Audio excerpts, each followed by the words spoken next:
My name is Jordan. I'm one of the small group leaders here. And I love you. Love you too. But you know, in a manly, sort of non-weird brother in Christ sort of way. So that was a really awkward entry to this speech, but it'll make sense later. Tonight I'll be going over 1 Peter 1:7, which will finish up the single concept that's been covered through verses 5 through 7. To start with, I'll quickly go over the whole section. But for this very reason, given all diligence, add to your faith virtue, to virtue knowledge, to knowledge self-control, to self-control perseverance, to perseverance godliness, to godliness brotherly kindness, and to brotherly kindness love. And our section tonight is to godliness brotherly kindness, and to brotherly kindness love. So let's jump right into this. My personal opinion is that all these thoughts build on each other, and as these are the last in the list, they hold a bit more weight. But what is brotherly kindness? Well, I looked into it, and this is the one and only place in the Bible that mentions the very words brotherly kindness. And I brought out the concordance, and I found the Greek base for this word is Philadelphia or philia, otherwise known as brotherly love. I believe that it's written this way to make a clear delineation between brotherly love and the very next statement, which simply says love. This is one of those moments that the Greek language is much clearer in what it's trying to say, since they have 4 different words for love, while in English, we have just one. For a quick rundown, the 4 loves in the Greek language are philia, the love between friends, storge, which is family love, eros, which is romantic love, agape, which is perfect unconditional love. Now, if we had that in the English language, I could have just come up here and said, hey guys, I philia you. And then you'd be like, gotcha, I understand, that was not weird. But for more on these 4 kinds of loves, I highly recommend C.S. Lewis's book, The 4 Loves. It really goes into depth on that, and it's a great book. Now, brotherly love is love without romantic attraction and occurs between friends or community members.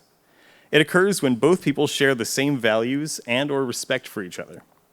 Usually this will be your inner circle. Brotherly love is also a tricky phrase because it is not necessarily the love you have for your biological brother. It is instead treating those who are not blood relations as though they were. Now, the ancient Greeks actually considered philia to be a higher form of love than even romantic love, as philia is seen as the type of love where you simply want the best for another person without wanting anything in return, not even reciprocated feelings. This can be seen in Philippians 2:3-4, that says, "Do nothing out of selfish ambition or vain conceit, but in humility consider others as more important than yourselves. Everyone should look out not only for his own interests, but also the interests of others." And brotherly love is what we are specifically called to show to our brothers and sisters in the faith. It is such a key aspect of our faith that it was actually the distinguishing factor of the early Christian communities. As in John 13:35, which says, "By this everyone will know you are my disciples if you love one another." In 1 Thessalonians 4:9, it says, "About brotherly love, you don't need me to write to you, because you yourself are taught by God to love one another." Referring to members of the faith, Romans 12:10 says, "Love one another deeply as brothers and sisters. Outdo one another in showing honor." This means that we must love our brothers and sisters in the faith in spite of our differences. Even though this should be easy, there have always been divisions between us. The old stereotype was that we shun our brothers in the faith because of maybe their translation of the Bible or their denomination. However, nowadays it's far more common to see someone shun a brother because views on the use of alcohol or that big problem right now, politics. Now, it's true that it's important to make up your own mind on such things, like politics, but it's not a big enough reason to stop loving your brothers, which we are commanded to do. Another issue that I have seen very prevalent is a tendency to hold back brotherly love simply because it's inconvenient, or because your brother is irritating. Just because your brother has notable body odor or cannot stop talking about his love for the music of the Backstreet Boys does not mean that you should withhold brotherly love. Oh, you know there's more than one in here. This may sound silly, but I have seen silly reasons cause huge divisions in churches before. Brotherly love is very important, it is very beneficial, and it is commanded by God. But as far as love goes, it is not the most difficult type of love. Now you may ask, what in the world could be better than brotherly love? Well, I'm so glad you asked. The answer is in the next statement that says, and to brotherly kindness, love. But what does it mean by simply saying love? How is love better than brotherly love? Why are they even different things? Once again, we suffer from how limited the English language is. Depending on who you talk to, love can mean a whole world of differences. To some, it has a vast, expansive meaning, and to others, it simply means the feeling they get when they see somebody attractive. Now, in this particular section of the Bible, when it simply says love, the Greek word is agape, which is anything but simple. This is the same word used in 1 Corinthians 13:13, where it says, "Now these three remain, faith, hope, and love, but the greatest of these is love." That is to say that all other graces and virtues are subordinate to agape, which is a grand and fantastic thing to say, but that still doesn't tell us what it is. How about we first look at who it's aimed at? First off, it is not limited in scope, the way that brotherly love is. As agape is aimed at everybody, not just your inner circle, your spouse, your family, or your friends. Now, it's an easy thing to think automatically of romantic love when you hear simply the word love. But it's important to remember that agape love is not the same thing as romantic love. However, it must also be understood that while it is not romantic love, your romantic love should be guided by agape. For an example of romantic love that was without agape, I have a story for you. And reading through this afterwards, I'm just going to give a little spoiler. This is not a story about my wife, so don't be shocked at the end here. So a few years back, actually several years back, I'm getting old, I had a close friend who met a guy online from Australia. They had an online relationship for several months, and eventually he arranged to meet, and he flew to our town. After he'd been there a few weeks, he proposed, and she accepted. Now, let's be honest. This man was a Christian. He was buff. He was ridiculously handsome, and his favorite band was the Newsboys. I mean, can you get better than that? There was one thing I should have noticed, though. I was talking to him about Newsboys. He didn't know their album, Take Me to Your Leader, which that is unacceptable. It's one of the greatest albums of all time. But I digress. Shortly after this, she flew to Australia, where his family immediately disliked her, and he broke up with her within a week. Now, there are plenty of things that could be said about this man, but the thing that stands out to me is that he was not able to love her unconditionally, especially if his opinions are so quickly and easily swayed. Once she was safely home, at least he was good enough to buy her ticket back home, she told me about what had happened and worried that she would never find love again. I then wrote her a letter. And by the way, this letter was well received because I knew her well, and I felt that God wanted me to write it. However, this sort of thing can be very dangerous if sent to the wrong audience. In this letter, I told her that even though this man claimed to love her, he clearly didn't love her unconditionally. And this is not the kind of man that you want to marry. I then told her that one day the right man would come around, and she would know love when she sees it, because the Bible has an actual definition of what love is. Here it is, the moment you've been waiting for, the actual definition of agape love. I told her that according to 1 Corinthians 13:4, the Bible says that love is patient, love is kind, it does not envy, it does not boast, it is not proud, it does not dishonor others, it is not self-seeking, it is not easily angered. It keeps no record of wrongs. Love does not delight in evil, but rejoices with the truth. It always protects, always trusts, always hopes, always perseveres, and love never fails. Fast forward a year, and she met a guy who, with God's help, tried his darndest to love her in this way. He was patient with her. He was kind. He was not self-seeking. And she has been happily married ever since.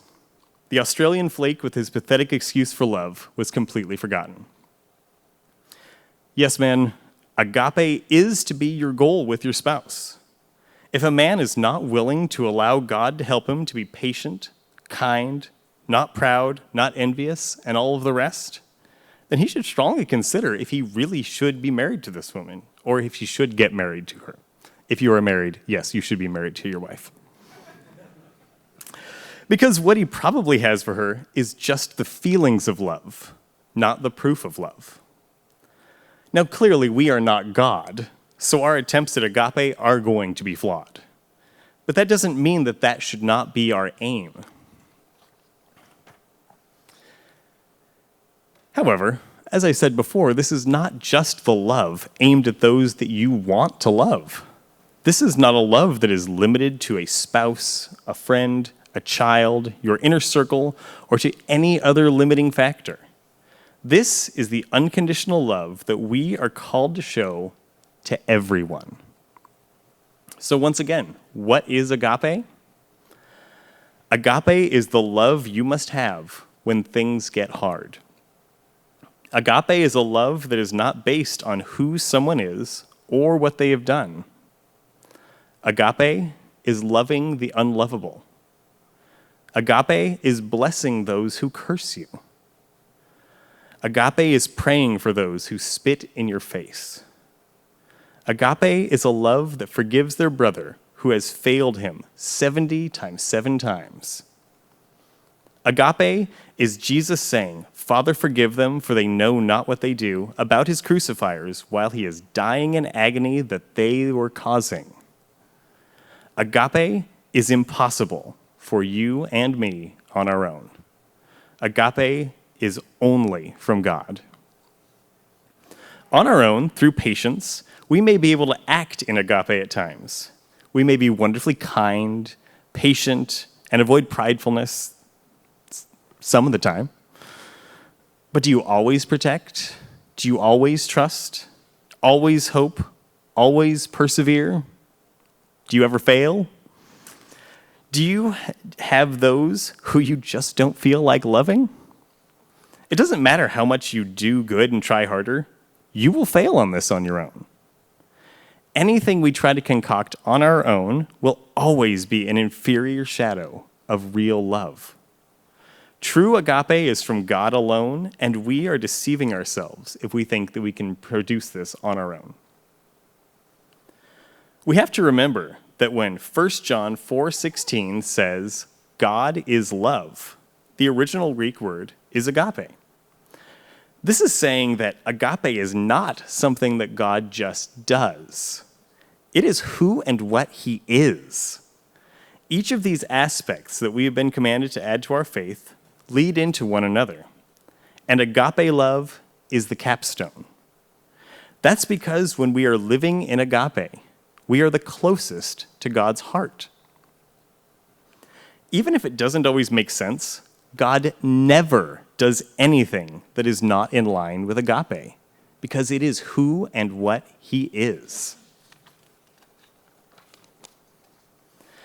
Now, if I were trying to achieve agape without God's help, that would be like trying to learn Spanish by looking at a Taco Bell, instead of actually going to somebody who speaks both English and Spanish equally well.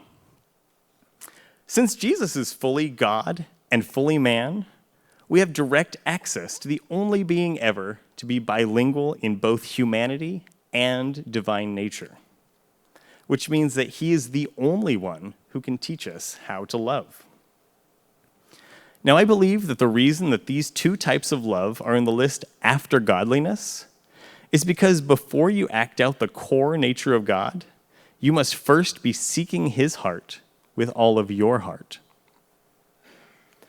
Now, in the end, clearly, all of these aspects that have been mentioned for the past 3 weeks are important, and they require the grace of God to attain. However, as in everything in the Christian life, it is easy to stagnate. As Chuck Smith has said, now if these were rungs on a ladder that you were climbing, at which rung are you presently standing? Are you growing? Are you developing in your spiritual walk in life?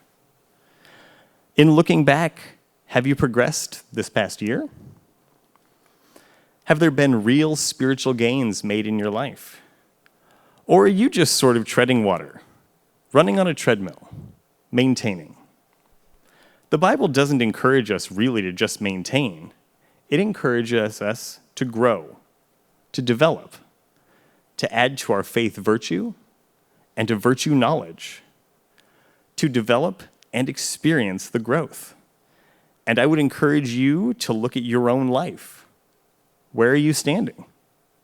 Where are you going? What are your spiritual goals? The Christian walk is a continual progression toward the divine nature. Rather than resting on a plateau, we should constantly be moving ahead. That way, there is a great distance between where we were last year and where we are now in our spiritual maturity. Thank you all.